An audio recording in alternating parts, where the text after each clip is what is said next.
오늘 함께한 말씀 제목은요, 끝까지 잘하자, 끝까지 잘하자라는 제목으로 또 함께 은혜를 나누고자 합니다. 우리 이사야서 말씀 이제 계속 우리 함께 생각하고 있는데요. 36장에서부터 오늘 우리가 읽은 39장까지의 말씀은 이제 동일한 내용이 이제 열왕기에도 또 역대기에도 나오고 있습니다. 바로 히스기야 왕과 관련한 그 내용들이 이제 이렇게 쭉 나오고 있습니다. 그때 또 활동했던 히스기야 왕 때 활동했던 선지자가 이사야이기 때문에 이 이사야서에서 사실은 그 이사야서 안에 이렇게 다른 그 역대기나 뭐 열왕기의 내용이 똑같이 그대로 온 거는 지금 요 부분밖에는 없어요.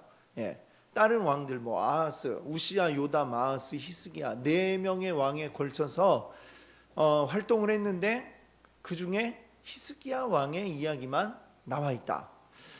그러니까 이 이야기가 또 뭔가 의미가 있기 때문에 이 이사야서 가운데에 들어가 있다라는 생각을 우리가 해볼 수 있겠죠.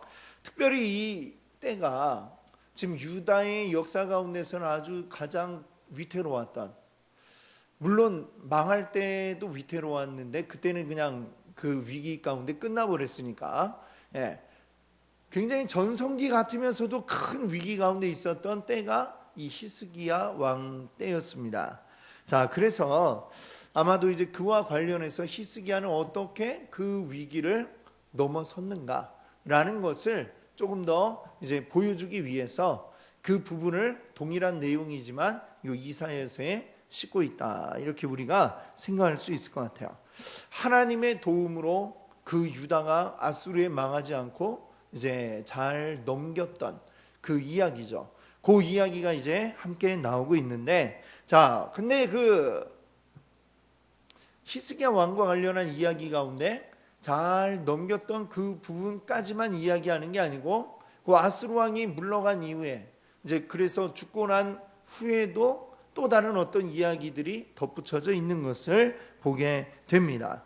자, 히스기야 왕과 그 아버지였던 아하스 왕과 비교한다면 사실 이 히스기야 왕은 굉장히 정말 하나님의 뜻대로 살고자 했던, 또 나라를 하나님의 뜻대로 이끌고자 했던, 아하스 왕은 뭐 전혀 반대쪽에 서 있는 사람이라 할 수 있죠. 하나님을 날마다 무시하고 그리고 하나님의 전에다가 우상을 섬기는 제단을 딱 본떠 와가지고 그것을 세우고 이런 일을 했던, 하나님 보시기엔 너무나 악했던 왕이 아하스 왕이었는데 그 아들인 히스기야 왕 때는 정말 어떻게 보면 어떻게 그 아들일까 싶을 정도로 정반대의 왕이 나오게 되었던 것이죠. 뭐 아버지하고만 비교해서 뿐만이 아니라 유다의 전체 역사를 봐도 이제 손꼽힐 만큼 하나님의 뜻대로 살기 위해 애썼던 왕이었다라는 것을 우리가 잘 알 수가 있습니다. 또 그렇기 때문에 그 아수르라고 하는 큰 대적이 유다를 공격하고 예루살렘을 공격하기 위해 왔지만 그 위기 속에서 하나님께 먼저 기도하고 또 하나님의 선지자 이사야를 찾아서 그로 하여금 하나님께 그 대답을 찾도록 하고 이런 과정들을 통해서 잘 넘어갔던 이야기가 나오고 있는 것이죠. 자, 심지어 이 히스기야는 내가 이토록 하나님을 잘 섬겼다라는 것을 그 스스로도 정말 자신할 수 있을 정도로, 그래서 이사야서 우리 38장을 보시면 3절에 히스기야가 그 병에 걸려서 죽게 되었을 때에 하나님 앞에 이렇게 간구합니다. 3절을 보세요. 여호와여 구하오니 내가 주 앞에서 진실과 전심으로 행하며 주의 목전에서 선하게 행한 것을 기억하옵소서. 하나님 앞에 나 좀 고쳐주세요, 낫게 해주세요 라고 하면서 내가 하나님 위해서 이렇게 일하지 않았습니까? 라면서 딱 이제 이야기를 하는 것이죠. 내가 주님 앞에서 진실과 전심으로 행했던 것, 또 주님의 목전에서 선하게 내가 행했던 것. 주님 아시잖아요. 저예요. 하나님 고쳐주세요. 제가 아픕니다. 이렇게 이야기를 할 정도로 정말 하나님 앞에도 내가 자신 있다라고 얘기했던 사람이 히스기야 왕이다라고 할 수가 있겠죠. 자, 그런데 우리는 이 말씀 뒤에 그 이야기까지만 아수르를 공격하고 그것을 이제 아수르가 공격해 왔지만 잘 물리쳤던 어떤 이 히스기야의 삶으로 본다면 가장 정점에 있었던 이야기를 할 수 있겠죠. 그 이야기에서 딱 끝나면 아름답게 우리가 딱 마무리하고 그러면 좋을 텐데 그 뒷 이야기는 좀 히스기야의 명성에 좀 걸맞지 않은 그런 이야기들이 나오고 있는 것입니다. 오늘 39장 말씀을 보면 이 히스기야 왕이 뭔가 실수했구나라는 것을 우리가 알 수가 있습니다. 자, 이런 이야기들도 같이 왜 실어놨을까? 사실 이것이 우리에게 주는 교훈이 있다라고 우리가 생각해 볼 수 있겠죠. 좋은 이야기만 하면 좋은 이야기로 우리는 막 감동받고 그러면 좋은데 왜 좀 약간 그 감동을 깨트리는 이야기가 더해졌는가? 사실 어떻게 보면 우리 인생이 그와 같을 수 있고 그렇기 때문에 더 조심하라라고 하는 그런 의미로 이 히스기야 왕의 실수와 같은 이야기들을 덧붙여 놓지 않았는가라는 생각을 해봅니다. 그래서 우리 여기서 얻을 수 있는 교훈이 있어요. 미리 이 교훈이 뭔지를 말씀드리자면 오늘 말씀 제목이 뭐였어요? 끝까지 잘하자. 우리 믿음이라고 하는 것은 한번 뭔가를 탁 보여주고 됐죠? 마치 우리가 무슨 자격증 따듯이 시험 한번 딱 통과하면 그 자격증으로 쭉 끝까지 가는 믿음은 그런 것이 아니다라는 것을 알아야 되겠습니다. 하나님의 어떤 시험을 한번 딱 통과해서 하나님 나라의 백성되는 자격을 얻었다. 이걸로 나는 땡이야. 이렇게 할 수 없는 게 우리의 믿음이라는 점을 알아야 되겠죠. 우리의 믿음이라는 것은 한번 잘해가지고 그걸로 다 되는 것이 아니라 우리의 믿음은 끝까지 우리가 주님 앞에 가게 될 그 날까지 계속해서 흔들리지 않고 달려가야 하는 게 우리의 믿음임을 우리가 기억하지 않으면 안 된다는 것이죠. 어제 잘했어도 오늘 우리가 믿음을 저버리는 그런 사람을 볼 수도 있는 것입니다.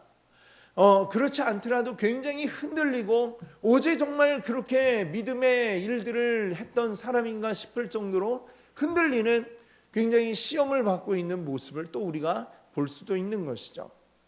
예를 들면 베드로가 마태복음 16장에 보면 예수님이 가이사랴 빌립보 지역을 지나가시는데 이 가이사랴 빌립보는 가이사라는 게 그 로마 황제 카이사르, 그렇죠? 예, 그 이름이 가이사잖아요. 그래서 가이사랴 빌립보라는 거는 이 황제와 연관이 되어 있는 도시예요.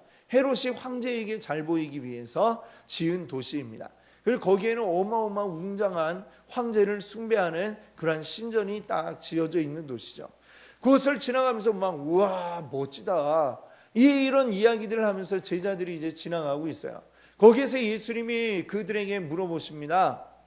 사람들이 나를 누구라고 하느냐? 그러니까 어떤 제자는 이사야라고도 합니다. 이렇게 위대한 선지자라는 뜻이겠죠.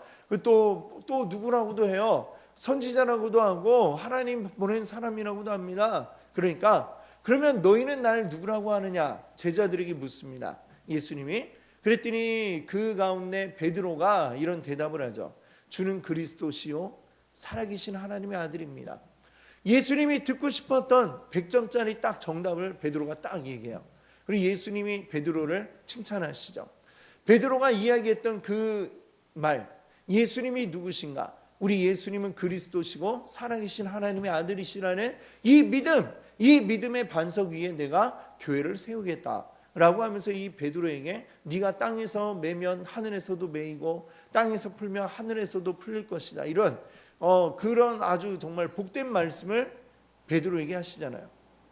그러고 나서 근데 그 로마서 16장이 다 지나가기도 전에 어떤 일이 있냐면 예수님이 그 순간에 제자들에게 미리 얘기를 하세요. 예고를 하세요. 예고. 뭐냐?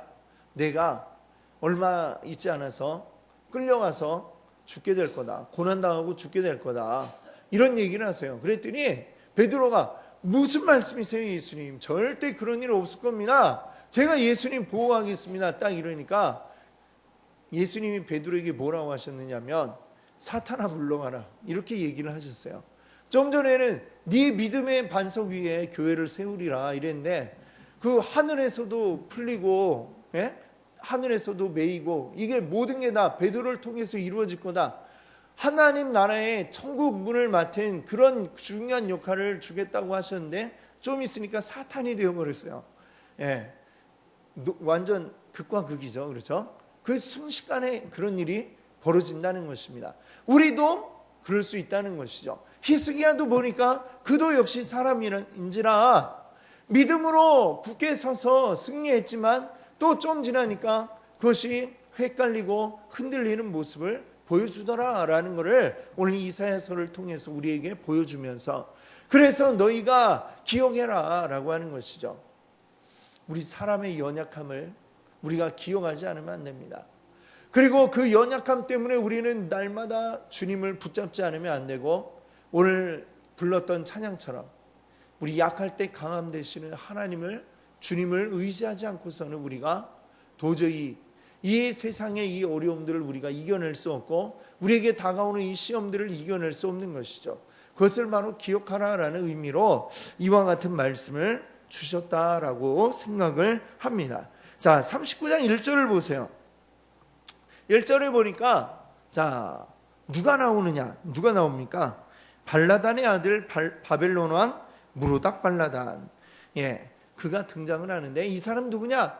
바벨론의 왕입니다. 자, 지금은 좀 이따 말씀을 드릴게요. 이어서. 자, 그러면 그 무로닥 발라단이 무엇을 했느냐? 히스기야에게 이제 글과 예물을 보냈다라고 그럽니다. 그럼 왜 그런 일을 했을까요? 1절을 보시니까 뭐라고 그랬어요? 히스기야가 병들었다 나았다 함을 듣고 요 앞에 우리 38장을 보면 히스기야가 죽을 병에 걸렸는데 그랬다가 낫게 되는 과정이 38장에 나오고 있습니다. 그 병 때문에 하나님 앞에 기도하고 그로 인해서 이제 병에서 나은 이야기가 38장이 나오죠. 자, 이 소문이 바벨론까지 갔던 것 같아요. 유다의 왕이 죽을 뻔했는데 죽을 병에 걸렸는데 그 하나님께 기도하고 나았다더라. 이 이야기를 듣고 살아서 다행입니다. 병문안도 못 와봤는데 제 축하에 좀 선물을 보냅니다.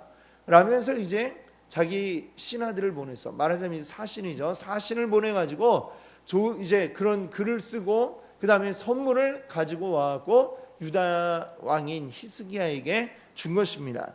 자, 우리가 기억해야 될 거는 사실 나라와 나라 사이에 어떤 외교적으로 그 외교를 함에 있어서 상대방의 어떤 국가에 문제가 있다가 사실 왕이 병에 걸려서 죽을 뻔한 거는 굉장히 큰 일이죠.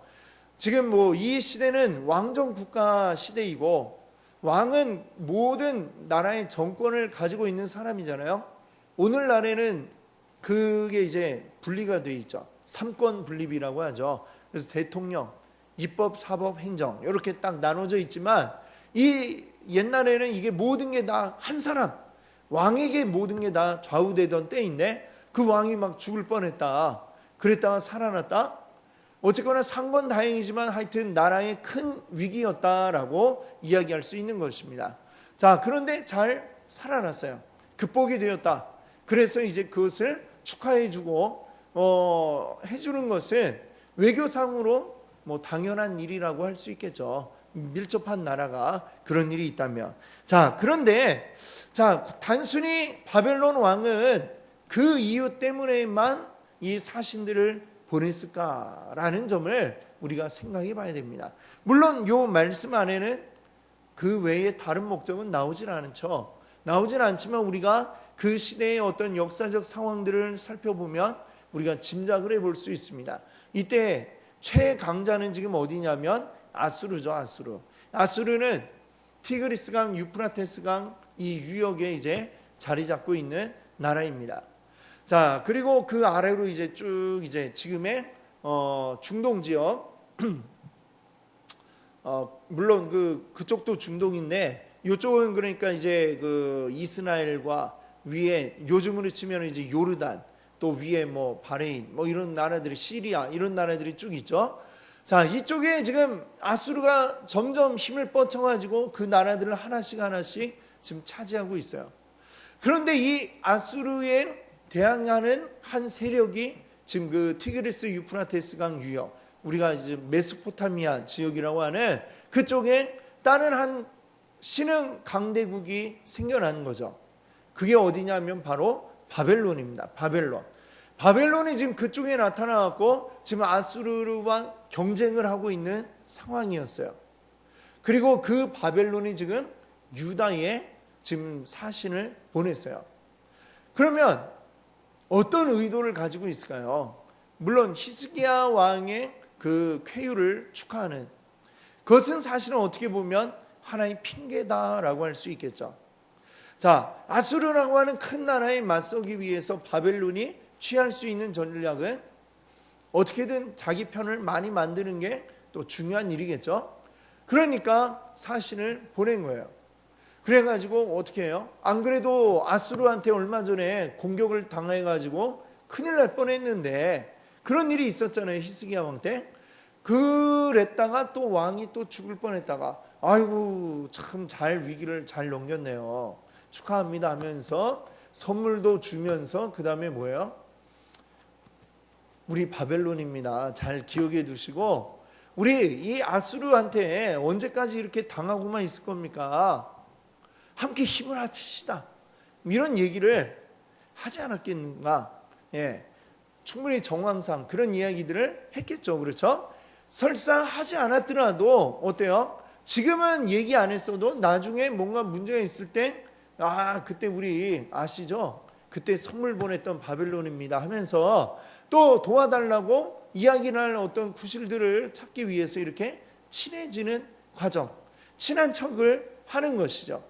지금 히스기야 왕이 지금 국제 정세가 어떻게 돌아가는지 잘 알고 있을 거 아닙니까?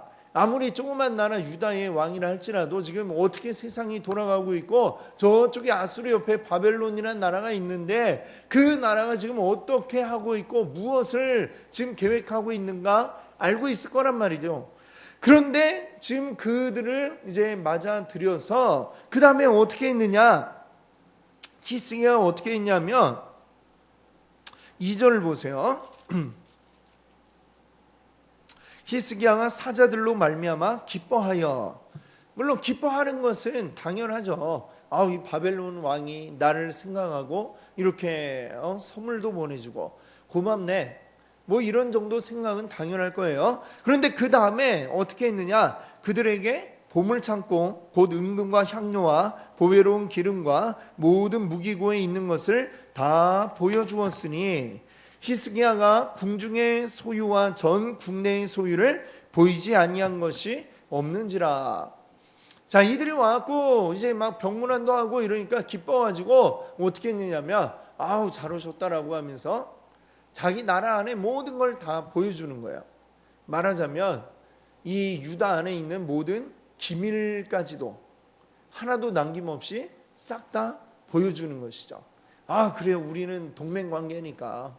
사실 동맹이 아니라면 이렇게 다 보여줄 이유가 없겠죠. 요즘에 우리 어제도 아시겠지만 일본하고 우리나라하고 어떤 협정이 있었죠. 군사 정보를 이렇게 서로 교환하는 협정이 있는데 그 지소미아라고 하더라고요. 근데 어제 이제 그걸 이제 더 이상 연장하지 않겠다 이렇게 얘기를 했어요. 왜? 일본이 우리를 먼저 우방으로 인정하지 않으니까, 우리를 의심하고 있으니까 우리도 그러면 당신들에게 정보 주지 않겠다, 뭐 이런 얘기가 된 거죠. 뭐냐면 우리의 모든 걸 우리만 알고 있어야 할 기밀을 보여준다라는 건 당신들은 우리 친구요라고 인정을 하는 것이고 우리는 서로 동등 관계요라는 게 확실할 때에 뭔가를 보여주는 것이죠. 그렇죠? 지금 이 히스기야의 행동은 어떤 행동입니까? 우리나라, 자 보세요, 여기 가면 이런 게 있어요. 우리나라 아주 보물이 여기 다 있습니다. 또 이쪽에 가고 우리 왕궁의 보물도 여기 있고 우리 성전의 보물도 여기 있고 다 보세요. 당신들은 안 뺏어갈 거죠. 우리 친구니까. 이렇게 얘기하면서 그냥 다 보여주었다. 자, 이게 지금 무엇을 의미하고 있는가? 여러분들은 아시리라 생각합니다. 무엇입니까? 사실 이 히스기야가 얼마 전에는 아수르가 침공해 오기 전에는 어떤 생각을 가지고 있었느냐? 애굽의 도움을 받아가지고 어떻게 아수르를 무찔러 볼까? 이 생각을 가지고 있었어요.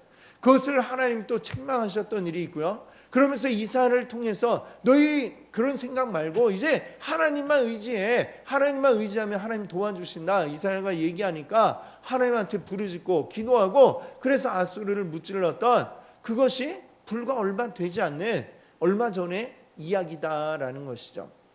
근데 그러고 나서 좀 있다가 바벨론이 와갖고 또 우린 친구잖아요 이러니까 또 그냥 막 정신없이 그래. 그래. 이 바벨론이라면 함께 힘을 합쳐서 아수르의 그 위협을 물리칠 수 있을 거야. 이 생각을 지금 이 히스기야가 하고 있는 것입니다.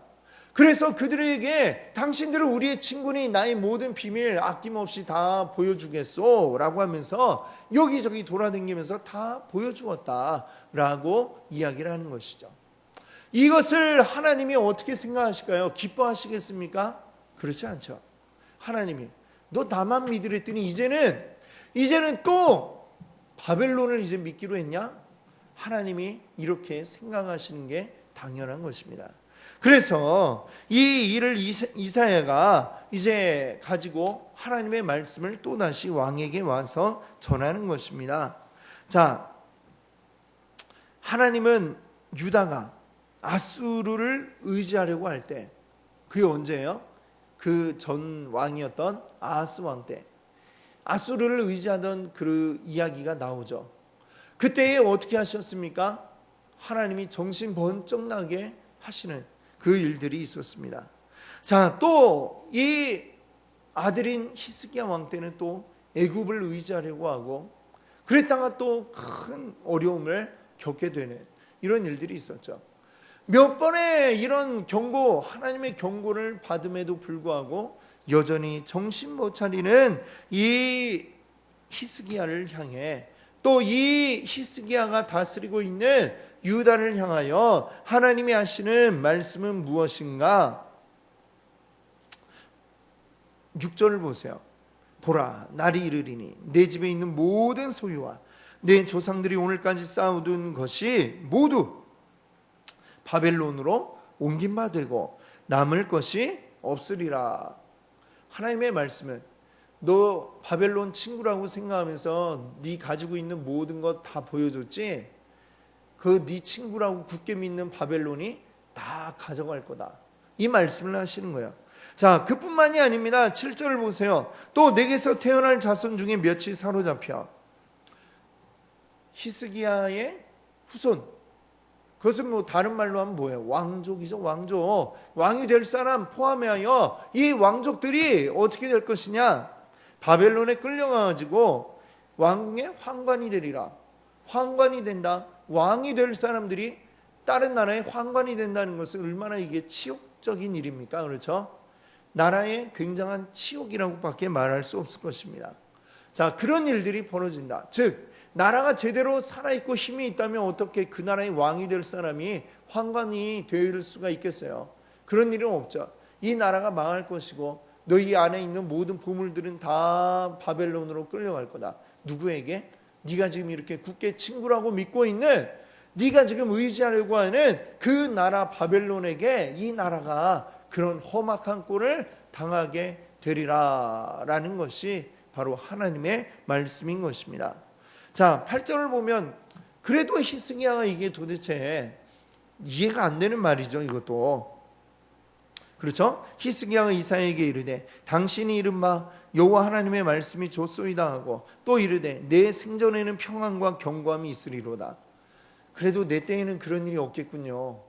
이러면서 감사하다 뭐 이렇게 얘기하는데 이게 참 감사한 일인지 지금 이 히스기야는 제정신이 아니다 라고 밖에 얘기할 수가 없을 것 같아요. 눈물로 지금 통곡을 해도 모자랄 판에 자기 자손들 왕이 될 사람들이 끌려가서 환관이 되겠다는데, 그리고 나라가 다 망하겠다는데 그걸 듣고 그래도 내 때는 아니니까 나만 아니면 돼 뭐 이런 생각인가요?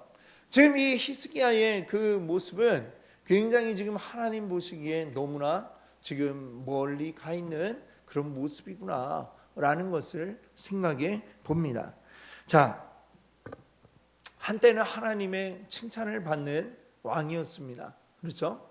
하나님이 기뻐하시는 일들을 하고 그 나라의 백성들이 하나님 기뻐하시는 일을 할 수 있도록 또 그런 정책을 펼치고 그렇게 나라를 이끌어갔던 왕이었던 히스기야.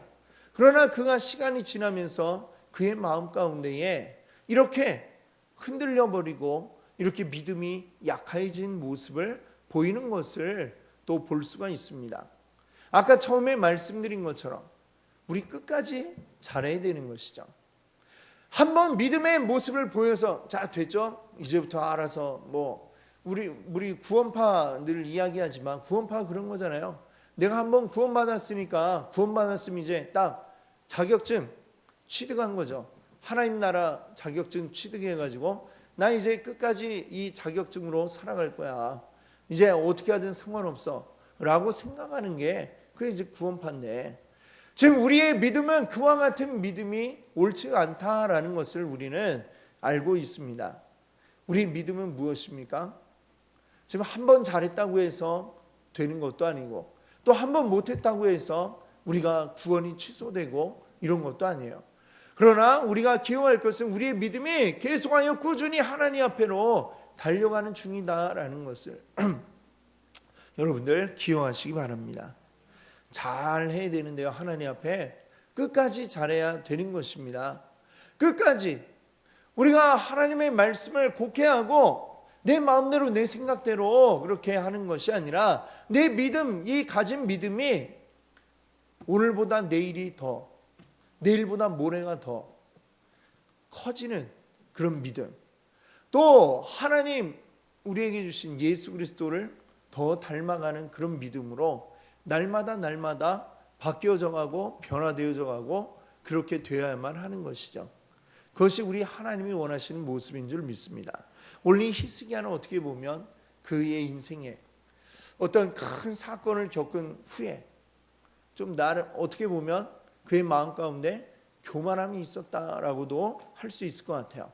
저 큰 아수르가 우리를 공격하려다가 실패하고 돌아갔다. 근데 그게 내가 잘해가지고 그런 건 모르겠는데 사실 이 성경 말씀 보니까 히스기야가 한 건 아무것도 없잖아요.